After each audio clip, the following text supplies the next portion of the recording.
Go everybody. for it, Mike. Thanks for stopping into the Last Stop Cafe. We are, in fact, the last exit on the internet.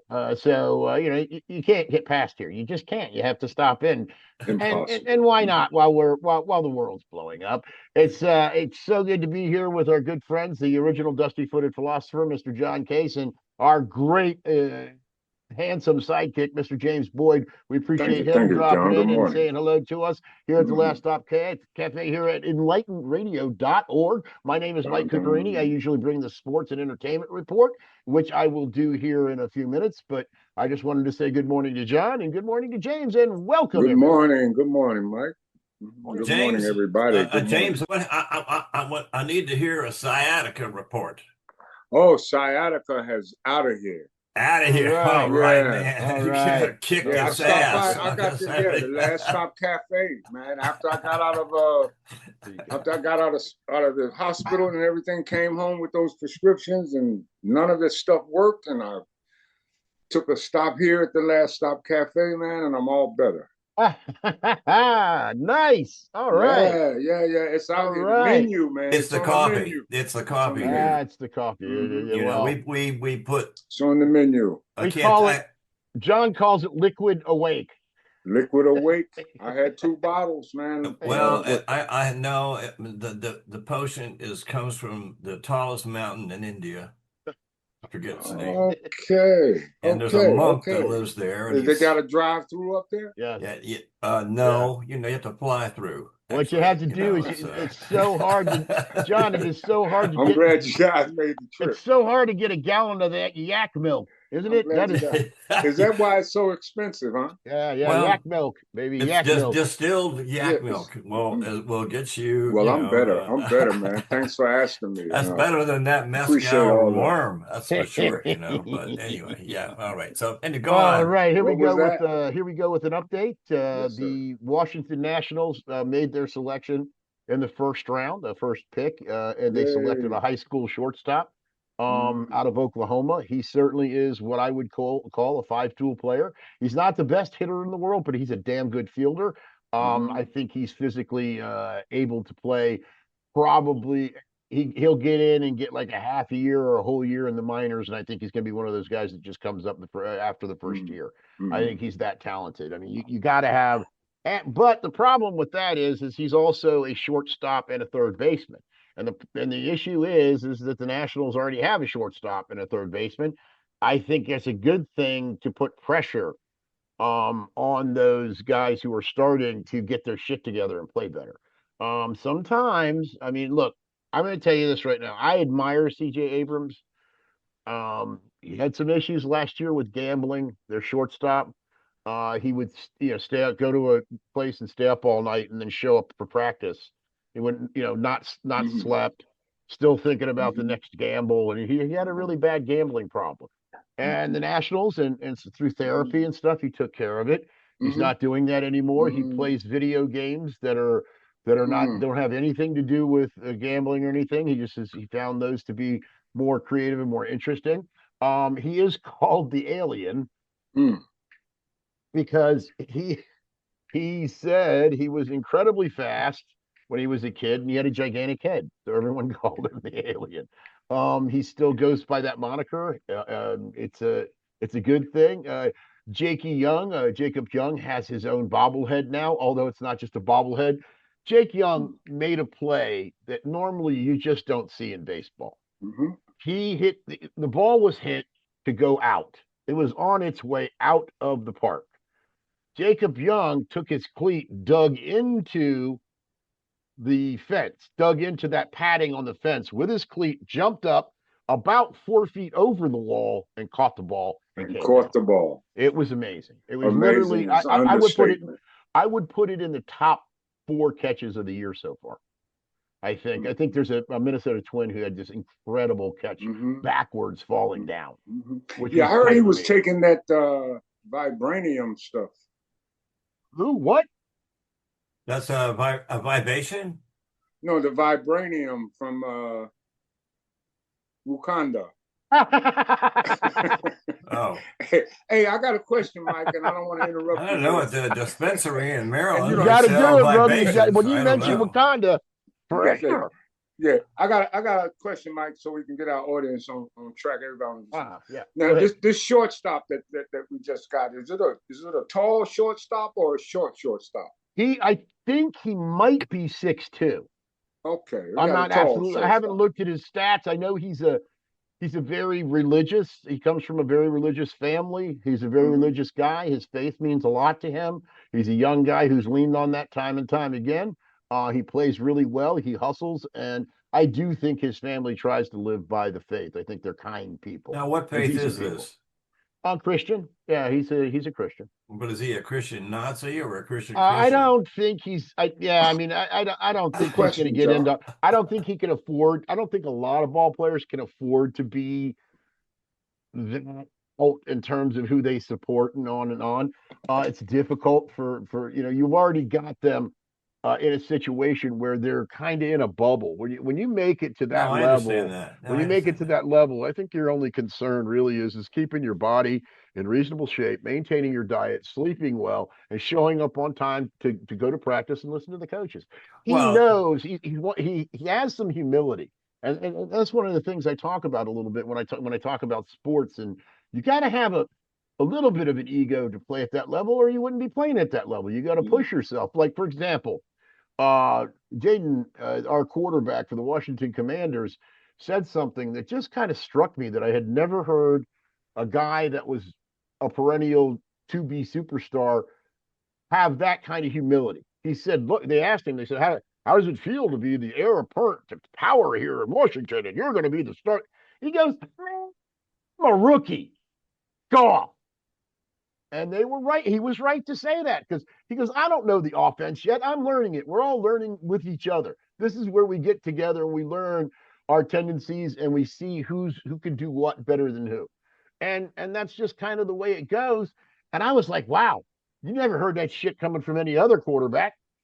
I'm like, wow. And he gets in the game and the guy just dominates. I mean, I was watching a Netflix special called Quarterback, and they were evaluating three different quarterbacks' seasons. Joe Burrow for the Cincinnati Bengals, Mm-hmm. they were looking at him up close. Okay. And then they were looking at Kirk Cousins, who Okay. went to Atlanta. He was in Washington, Good one. went to Minnesota, played for Minnesota, played well for Minnesota for 6 years. Fantastic numbers. In fact, I think he's the number one scorer in Minnesota Vikings history. I think he has the most passing yards. So now he's in Atlanta. He moves to Atlanta. He thinks he's going to be the state. He's playing well. He said, "Don't." He was playing well, and then they played New Orleans, and he got hit really hard on his shoulder side and his elbow side, where he throws, where you get the most power. After that, there was some kind of injury to that man that they would not disclose. I'm not sure what it was, but he lost his starting job, Michael Penix Jr. Now they paid this guy somewhere near $200 million for 4 years. Wow. 200 million. So, I mean, you're close to 170 million, I think. You're getting there, but you're over 35 years, what I'm saying. And if you're going to be the most expensive backup in the league, and James probably understands this probably better than John. And I'm John, no disrespect, John. You're just not into football as much as probably James and I have been. But my point is you're gonna have quarterbacks in the first 3 weeks go down. No doubt. It always happens No doubt. every year. Somebody's No going to get hurt. So it remains to be seen what Atlanta's going to do, but it would not surprise me if the Falcons traded him and got some draft picks and maybe an offensive lineman. Yeah, can I pivot a little bit here, Mike, in the sports Sir, thing, man? please Yeah. do. I want to give big ups to the Moses family, Shakur Stevenson, Moses family, Boxing for Life Corporation. Shakur Stevenson got a win over Zepeda on Saturday. I saw that. He's a master class boxer. Oh man, is yeah. he? Wow. Yeah.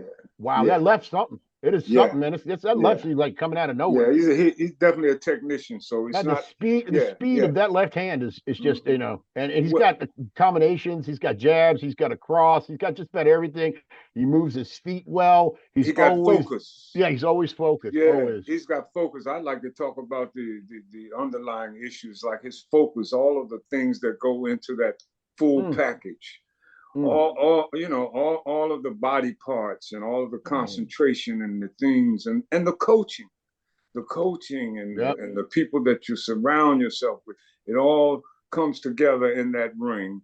And so he gets a target, which is success, the Mm. win, family, and everything is attached, and it goes through his brain, and I'm sure it finds its way into his fists, and Yeah. that's what makes him so well at Yeah. fisticuffs. I haven't seen, Fisticuffs, yeah, I literally have not seen somebody yeah, throw hands like that since Ali, honestly. I mean, the yeah, speed, yeah, he yeah. has like With a, yeah, target he precision, has such a great speed, and he's moving forward all the time. He's and always he stepping hits slowly right. forward and Yeah, coming yeah. in You can at you. throw a million punches at that, but if they don't hit nothing but elbow, and the judges, and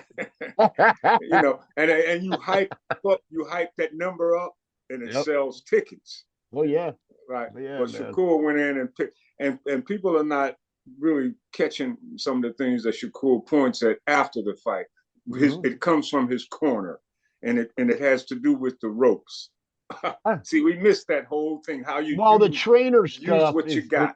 yeah, the Oh trainer man, stuff in the I corners heard. in between rounds. Well, People don't realize how no, important and crucial. That's but they crucial. talk about this stuff.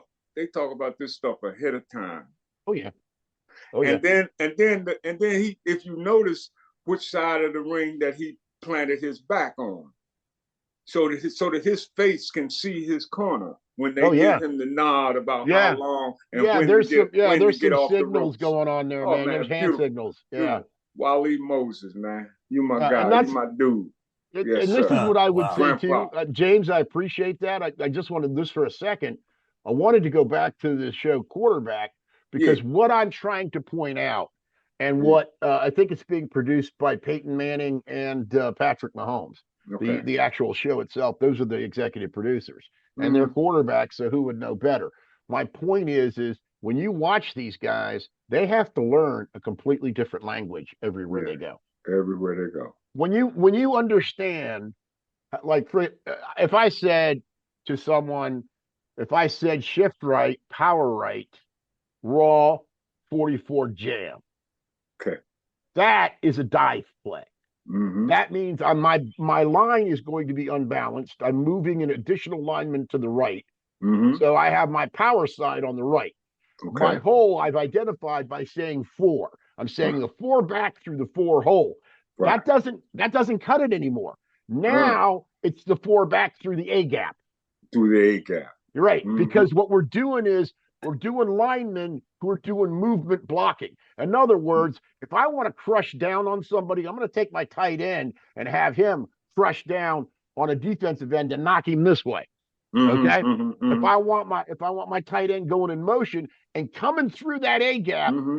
I want him to knock the shit out of somebody so my back can Yeah, slide Mike. Go through. ahead, Mike. That's a great metaphor, man. So I saw that that's whole picture. yeah, Come that's on, Mike. the Yeah, do that reporting. but Do they do that A gap, B gap, C gap stuff now, and I can't argue with it. It works it. pretty good. Yeah, But I yeah, still like the old even and odds. I like the odd holes being on the left, the even holes being on the right, identifying, QB1, he's one. The QB's always back number 1. Your fullback is back number 3, and your tailback's back number 2. And then you start going down the list of tight ends and wide receivers, and I could throw out a trips left, arcane 4 right stab. Okay, that's a passing pattern. That's a RKO right 4 is a passing pattern for 2 of my trips. I've got trips over here. I got 3 receivers over here to the right. I've got 1 receiver over here to the left. These 3 guys, the 2 are going to drop down and do my middle zone run, and they're going to pull my safeties this way. If I can run my back over here, he's going to, because I've pulled all the defense from there. That's what they do now. It's all influence. It's all I'm going to fake you out by going in motion, make you think I'm going to do one thing. I'm coming back and doing the exact opposite. That's where Man, we're at Mike, now. Mike with the metaphor. Hey, man, I love it, man. You're a stage plays guy. Listen, anybody ever done a play about a stage play about football? I don't think And so. about what happens around the planning of it and how you talk about it and what's that language about? Because if you do something repeatedly, you're gonna get by virtue good at it, right? Yeah. And it goes into anything like life. You got a passion for reporting and bringing the news to life. The sports news, you bring it to life in your metaphorical tone. Go ahead, John. Hey, John, we ain't trying to leave you out, man. Yeah, we got to have the actual host. Well, I have I have a completely different point. I have to remind everybody that on Thursday of this week, all across this country, I don't care what kind of game you like to play, but the Good Trouble rallies, basically following the spirit of former Congressman John Lewis, and are going to take place, and it's hoped in Charlestown. Well, it's going to be everywhere, but definitely in Charlestown. Yes, there's one. But this is part of. Are you doing this, John? Does this have anything to do with the No Kings as well? Oh yeah, Indivisible is also right. That's what I thought because I've got everybody's endorsed. Everybody, but it's an attempt to reach out. I think the NAACP has gotten behind this, for example. And there's some other groups that have got behind it, and the labor movement in most areas everybody's endorsed it, but there's this question of the gap between resolution and action sometimes. Anyway, so I think it's a chance to broaden the base of the protests that have already been going on. And I saw some of those, John. Thanks for sending the pictures and stuff. That done my heart some good. John, you're going to be there? Oh yeah, I'm going to go to Charlestown. Sure, yeah. Right, we've been going to the ones nearby. I think. What time is that Thursday, John? It's 5:00 in 5 to 7 in Charlestown on. This is interesting. At the courthouse. This is interesting. I actually may be up there. I may be up there, John. Okay. Me too. Yeah. Okay. So anyway, yeah. So but if you go on, I don't know, Mobilize US or whatever the site is. You can go on Indivisible. They'll have it. They have Indivisible. Like they'll have one right down the block from you, probably. They just accepted a friend request from me on Facebook. Yeah. Okay. So anyway, but yeah, definitely it's going to be 5 p.m. in Charlestown. Because we get a good turnout from the federal workers at the last one. I mean, it was really disproportionate. For a long time, the major protests were up in Martinsburg because there's just more. There was more people up there, and Charlestown was, whatever. But now, well, once all these federal workers got laid off, all of a sudden, the people showing up in Charlestown swelled to between 800 and 1,000, I saw that. My. Yeah. Whereas it was like 200 or 300, or I think I got up to 400 up in Martinsburg, from one of them. But so it was interesting how all the federal workers got, so worked up when they showed up. Look at the State Department. They just laid off 3,000 people. Oh, did they? Oh. They just zoned out their job. They came to work. Some of them came to work, had no idea they were going to be riffed. I've been working there 10 years. 10 years experienced employee. Bye.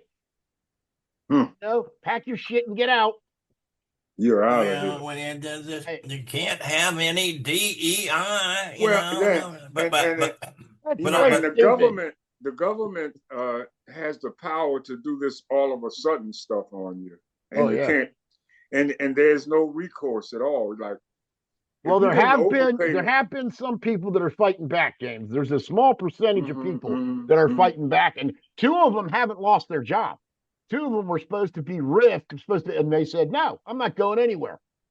They just laughed, and now they keep getting their paycheck. They keep going to work every day.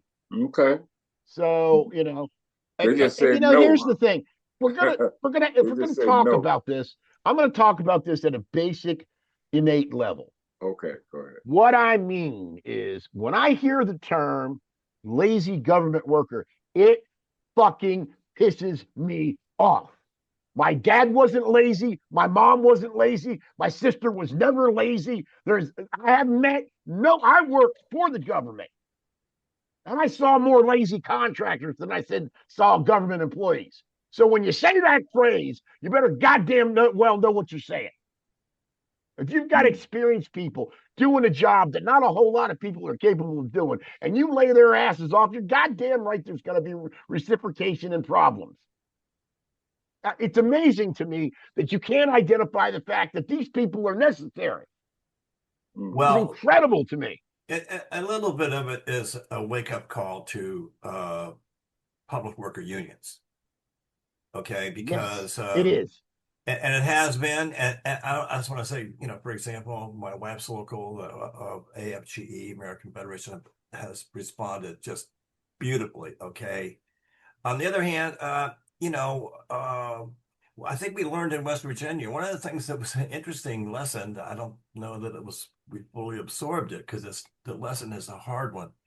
In the teacher strike 4 or 5 years ago, is that if you're going to, if you're a public worker and you are being abused, okay, or ordered to carry out unconstitutional acts, or things like that, whatever. So, and you want to object and say no, okay.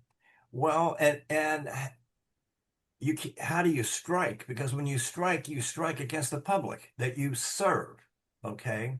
However, in the case of public workers, it is possible for the union, which the teachers actually did this during the strike, to reach out to the most important people that they serve, which are the parents, the children, okay, and the taxpayers who are paying for the school, okay. I mean, those are the, so if you get the parents on your side, they understand your mutual concern for the quality of education and the ability of teachers to actually continue in the profession, okay, and do the job that you want them to do. Well, that depends on you, on solidarity there. And I think you can win that argument, but you have to have it in your mind that, hey, it's important as employees to reach out to the people you serve directly sometimes through the bureaucracy in order to verify, are we doing what you want or not? And you can see in society where certain people get served and others don't. Some get served very well. The billionaires get served very well, and some others not so much. Okay. And so the question of, when Trump comes along and fires all these government workers that appeared to be serving somebody besides yourself, then, you say, oh, well, you cheer it on. But that's, you pay the price. Everybody pays the price for it. The government workers pay the price, and you're going to end up paying the price too. But that's why you got to put this thing together, and be prepared for, if you're in the public sector, to have a direct relationship. Because if you're a teacher, you're seeing that child every day, and they're seeing the parent every 6 weeks, right? Right? You're seeing them. They're not representatives. They're real people. And so real people with real problems that they have to deal with every day on a constant basis. Right. And neighbors. And you're probably neighbors too. So you gotta, people don't seem to this thing is finally I've seen some of it register. I've seen some folks I don't want to spend a lot of time being shitty towards the people in Texas and that terrible flood. They should have had the warning system. Everybody knows that. Even they know that. There's a lot of people showing up in Texas and from other states, from all over the place, coming in to help out. And I wanted to thank Mexico and the Mexican president for sending some of their EMT stuff and some of their firefighters and some of their flood experts to come in and help out Texas. It's amazing to me how you hear people screaming about how the immigrant, and here comes a bunch of folks from Mexico to help out. just because they're compassionate and good at what they do. Yeah, they're taking our jobs. I think we ought to charge 30% minimum tariff on everything. Okay. Yeah. Tariff and tariff. Who's got a tariff? I'm going to give you a tariff. I'm going to tariff this. I don't know what I'm doing. And notice how everything's going to be 2 weeks, John. It's like what they better get it's ready. like what the character said, what George Clooney's character said in "Oh Brother, Where Art Thou?" You remember that? Yeah. Oh yes. Well, Isn't this place just a goddamn geographical oddity? 2 weeks from everywhere. Right. Well, but I want to say one other thing about the Thursday thing, because it's going to take,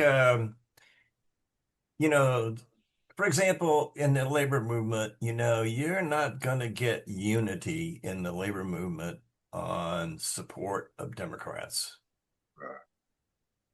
That's gone away. Let me, you're not going to get complete. You're going to have about 30-40% that are against it. And because they've been damaged by policies of globalization that Democrats endorsed, and matter of fact, enthusiastically endorsed. Mm-hmm. And there's other reasons too. Okay. I'm not other angles, especially, for example, areas where racism, remains strong in certain trades, I would say there. Oh God, yeah. The state. Yeah. Well, it's much better than it used to be. And labor has done a better job over the last decades at this than that was true for like the early years of the 20th century, for example. Mm-hmm. But, but the point is that they need, in order to get unity, it's going to have to be a little bit independent of both parties.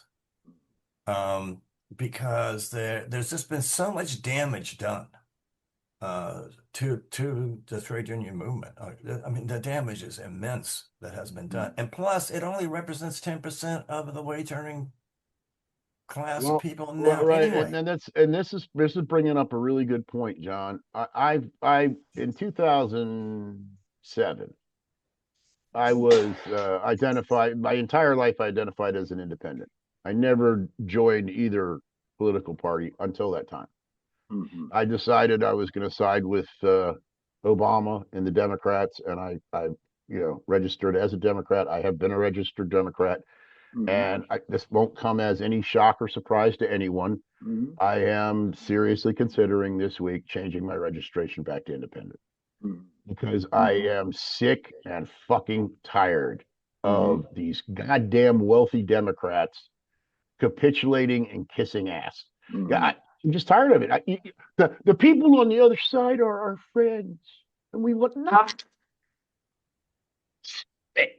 Well, and the attitude toward Mamdani, right? That's how you say his name in New York, right? Mm-hmm. See that you have people on the Democratic National Committee. I don't think the chairman has weighed in on this yet, but a whole bunch of them saying no, you cannot. There's no future for a person like Mamdani, or for that matter, Bernie Sanders, or by implication, AOC, or. Yeah, and I'd like Mark Kelly, Senator Kelly. If you're listening, you should be paying attention to what John's saying, because this is not just us saying this. This is a shitload of people saying this. Right. Mm-hmm. We're tired of it. But I don't think I really, I know how, the labor movement feels is that, okay, well, about 25 years ago, there were certain industrial unions, I remember, that tried to form a labor party, right? Yeah. But, so they formed a labor party. Okay, well, for example, if you don't, what's the debate when you say labor in a political sense, you're talking about the whole country's working people, not just those that are members paying dues in the trade union. So you have, for example, the African American community, all the immigrant workers, Mexican American people, all these Cuban Americans, Native American, the gender issue with women in the workforce. I'd like to add something, a little bit diversity here, because I'm coming from a different place in my struggles, because of skin color, and speaking as an African American, and seeing African Americans every day of my life, interacting with them and listening to their concerns and everything. And so it is affecting us. I believe it is affecting me. I'm going to keep it on the me in a different sort of way. And it's not, I'm not as fearful as you guys seem to be about the course of action that's being taken and where we need to go in order to survive. Whereas when I was younger, or when I was in a different place in my observations, in a different place in the things that I'm able and allowed to do, and I use that word allowed to do in a sense. So the fear, I guess, that it's generational, for me is kind of dissipating because I see that my white brothers and sisters are coming alongside and sharing in the suffering. And, I try not to remain too silent, but I can see what you guys are talking about because I've experienced it before. It's a different kind, but it affects the trauma. Is the same kind of feeling. And, and we shall, not to be too cliche, but we are in a place where we're going to be able to overcome it. Because for one thing, this is, and I'm going to close it up like this. For one thing, the people of color are really not accepting this stuff anymore. And like Mike was saying, I'm tired of this shit. Well, we've been tired of it years ago, and so I really, I come alongside you all because it seems like there's been a paradigm shift in a lot of areas, and in a whole lot of areas, things have turned completely around, and they're the opposite. The first shall be last, and the last shall be first. It seems like a well-rounded, piece of material right there to say and to believe in and to walk with, because it seems to be coming to fruition on some levels. You still got a lot of work to do, but there's a population of humans who are not new to this. No, not at all. Yeah. I mean, it's kind of like James is sitting there looking at his watch and looking at me and John going, "Welcome to the party, assholes."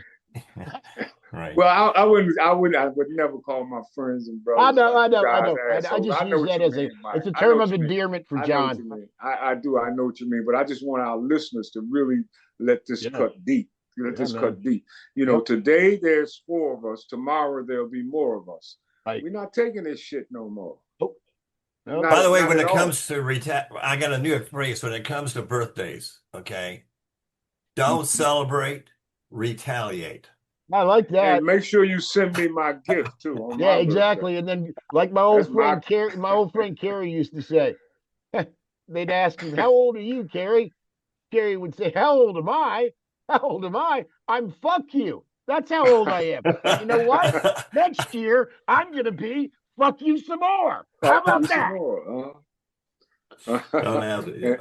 Anyway, but so we need to have. I was thinking about with my paradise in my mind. Okay, is that the big meeting takes place, and we declare a holiday that ends when Trump resigns. Yes. Okay. That's the national holiday. Yeah. John and I. That's the movement. That's the movement. Because John and I were talking last night. He said, "I'm gonna issue a general order for a general strike for every business in the country." But see, we're not including everybody with that one, John. I have to. I know you got people that love him. The people that love him are going to feel some kind of way too, and we're going to have to reach out and help them as well. So at some point, this is the people that used to love him.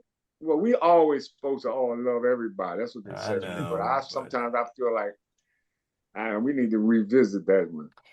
We need to do some That's a problem, Bob. I mean, you just described in a way, the entire problem politically is that there's a majority of the people that don't like what's going on, but there is not a consensus on what to do about it. Mm-hmm. I mean, get rid of him. Yeah, everybody wants to take the whole crowd and send them to Guantanamo, whatever. Okay, Yep. but the point is that now, okay, now what? And Now what? now what Perfect. is because there's a disease in the society that led to this. There's some systematic issues, okay, but how do now what? now, so I think yeah, I need to say something on a smaller level. I'm sorry while I'm thinking about it. I wanted to congratulate my mom for doing such a great job in PT. Oh, way to go, Mom. All right, man. We're looking forward to right. we're going to work out today. She's got some exercise with me today, and then she's going to PT tomorrow, and she's doing really well. So, well, can we also give a tip to my dog Lukey, who has been sitting here and all not right, barking Hey, through the whole Lukey. program? Oh, good dog. Don't, and please, for God's sakes, don't ever applaud for my cat Ubu. He's a asshole. The cat. Mike, He's trying to kill me. James, he's trying to kill me. Well, I mean, there's things that happen here. Like, for example, if a kitty cat were to walk across the door where we have a window in it, where Lukey can look out and see the criminal activity going on, then she feels See, this is that, definitely a DEI show. Yeah, it is. This cafe, when you get over here, I'm telling you, man, this is definitely.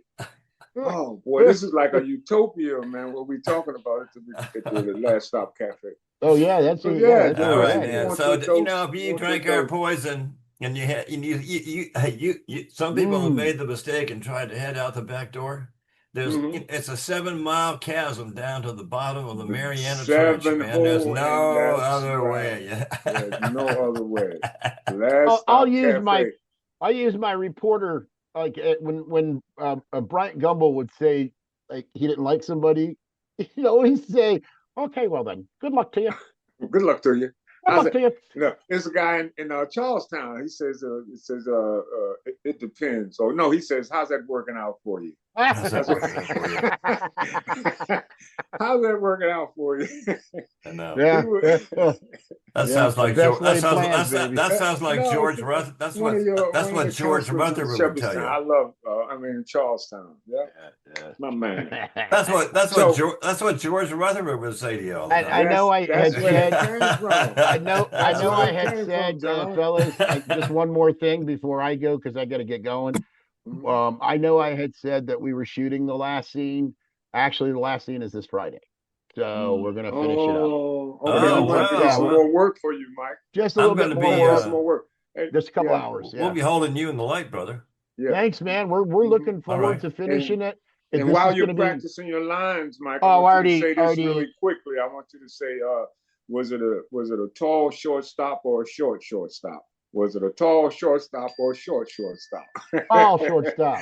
I'm gonna go with and the tall. And if you say that 6 times. Tall shortstop. Tall shortstop. Tall shortstop. Tall shortstop. No, short shortstop. Short shortstop. Short shortstop. Short shortstop. All right. Hey, James, why don't you take us out today on the Last Stop Cafe? I will. Okay. Yes, that's right. And take you out. I will. Yes. Just remember, whether you say you can or whether you say you can't, either way, you're correct. So why not say you can and you usually will? Have a blessed day. All right. Take care, everybody. All right, Mike. Bye-bye. Bye-bye.